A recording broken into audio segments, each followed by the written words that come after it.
কথা বলতে। আমি 14 দিন ধর্ণা করেছিলাম, সিঙ্গুরে আসেনি।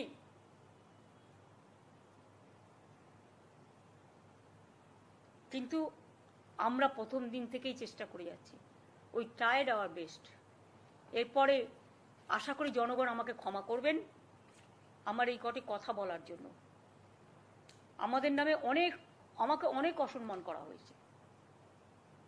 আমাদের সরকারকে, মামাটি মানুষের সরকারকে অনেক অসম্মান করা হয়েছে, অনেক অপমান করা হয়েছে।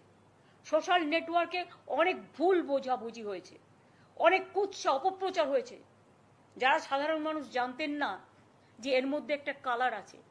মানুষ এসেছিলেন বিচার চাইতে তিলোত্তমার, কিন্তু আশা করি মানুষ বুঝতে পারছেন ওরা বিচার চায় না, ওরা চায় চেয়ার।